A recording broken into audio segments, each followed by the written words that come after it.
નમસ્કાર. અહીં પધારેલ મહેમાન શ્રી વાલીગણ અને મારા ગુરુજનો અને મારા વહાલા વિદ્યાર્થીઓને પટેલ પંચના નમસ્કાર. મારી વાર્તાનું નામ છે સસા રાણા સાકરિયા. એક હતું સસલું અને એક હતું શિયાળ. તે બંને પાક્કા મિત્ર હતા. એક દિવસ શિયાળભાઈ કહ્યું, ચાલો ને આપણે ફરવા જઈએ. સસલાભાઈ કીધું, ચાલો. આગળ જતા જતા બે માર્ગ આવ્યા.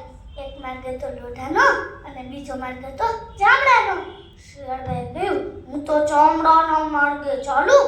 સસલાભાઈ કીધું, લોઢાના માર્ગે ચાલી. સસલાભાઈ આગળ જતા જતા એક બાબાની મઢી આવી. મઢીનો દરવાજો તો ખુલ્લો હતો. સસલાભાઈ મઢીની અંદર ગયા. આમ તેમ જોયું, ત્યાં તો શું મળ્યું? ગાંઠિયા અને પેંડા. સસલાભાઈ ગાંઠિયા પેંડા ખાધા, ઠંડુ પાણી પીધું અને મઢીનો દરવાજો બંધ કરી સૂઈ ગયા. એટલી વારમાં બાવાજી આવ્યા. બાવાજી મઢીનો દરવાજો બંધ કરી કહ્યું, મારી મઢીમાં કોણ છે? સસલાભાઈ અંદરથી રોબથી બોલ્યું, એ તો હું, સસા રાણા સાકરિયા, ડાબે પગે ડામ. ભાગ બાવા, નહીં તો તારી તુમડી તોડી નાખું. બાવો તો ડરી ગયો અને ભાગીને પટેલને બોલાવી આવ્યો. પટેલે કહ્યું, બાવાજીની મઢીમાં કોણ છે? સસલાભાઈ ફરીથી રોબથી બોલ્યું, એ તો હું, સસા રાણા સાકરિયા, ડાબે પગે ડામ. ભાગ પટેલ, નહીં તો તારી પટલેમાં તોડી નાખું. પટેલ પણ ડરી ગયો અને ભાગીને ગામના મુખીને બોલાવી આવ્યો. મુખીએ કહ્યું, બાવાજીની મઢીમાં કોણ છે?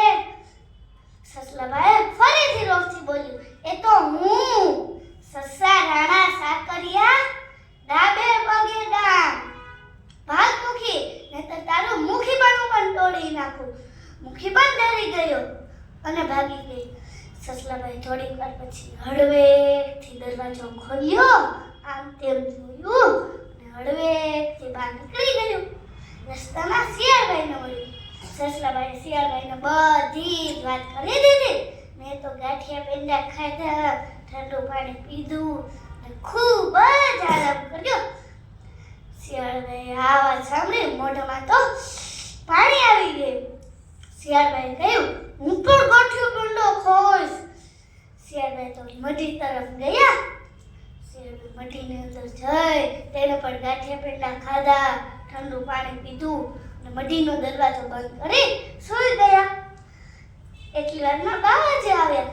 બાવાજીએ ફરીથી મઢીનો દરવાજો બંધ જોઈ કહ્યું, મારી મઢીમાં કોણ છે? શિયાળભાઈ અંદરથી હળવેકથી બોલ્યું, એ તો હું, શિયાળ રાણા સાકરિયા, ડાબે પગે ડામ. ભાગ બાવા, નહીંતર તારી તુંડી તોડી નાખું. બાવો તો સમજી ગયો, આ તો પેલું લુચ્ચું શિયાળ જ હશે. બાવાએ દરવાજો ખોલ્યો. શિયાળને બહાર કાઢી ખૂબ માર્યો.